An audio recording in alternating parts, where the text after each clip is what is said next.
একাকিত্ব ও নিঃসঙ্গতা সম্পর্কে একটি ভরসাপূর্ণ দৃষ্টিভঙ্গি রয়েছে। ইসলাম একাকিত্বকে নির্দিষ্ট পরিস্থিতিতে ইতিবাচক মনে করে, আবার কিছু পরিস্থিতিতে তা নেতিবাচকও হতে পারে। ইতিবাচক দিকগুলো আমরা একটু জানার চেষ্টা করি। ইবাদতের জন্য নির্জনতা, আল্লাহর সঙ্গে সম্পর্ক গভীর করার জন্য নির্জনতা উপকারী হতে পারে। নবী মুহাম্মদ সাল্লাল্লাহু আলাইহি ওয়াসাল্লাম ওহী পাবার আগে হেরা গুহায় ধ্যানমগ্ন থাকতেন। রাতে তাহাজ্জুদ পড়তেন এবং কোরআন তেলাওয়াত করতেন এবং তাফাক্কুর গভীর চিন্তা করতেন। নির্জন সময় কাটানো প্রশংসনীয়। পাপ থেকে বাঁচতে যদি কোনো সমাজ বা পরিবেশ পাপাচারে ভরে যায়, তাহলে একাকিত্ব পাপ থেকে বাঁচার একটি মাধ্যম হতে পারে। হাদিসে এসেছে, শুভচিন্তাশীল একাকিত্ব মন্দ সঙ্গ থেকে উত্তম।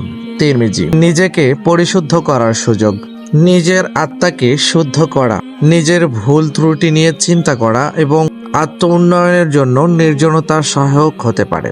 নেতিবাচক দিকগুলো এখন আলোচনা করব। অতিরিক্ত একাকিত্ব বিষণ্ণতার কারণ হতে পারে। ইসলাম সমাজবদ্ধভাবে জীবনযাপনের উপর গুরুত্ব দেয়। পরিবার, বন্ধুবান্ধব ও প্রতিবেশীদের সঙ্গে সুসম্পর্ক বজায় রাখা ইসলামের শিক্ষা।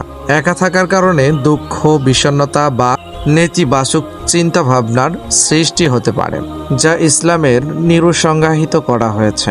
সামাজিক দায়িত্ব এড়ানো, মানুষ সামাজিক জীব। একাকিত্ব বেশি হলে পারিবারিক ও সামাজিক দায়িত্ব থেকে বিমুখ হয়ে যাওয়ার প্রবণতা বেশি হতে পারে, যা ইসলামের সমর্থন নয়। হাদিসে এসেছে, মুসলমানদের সমাজ থেকে বিচ্ছিন্ন হয়ে একা বসবাসকারী ব্যক্তি শয়তানের শিকার হয়।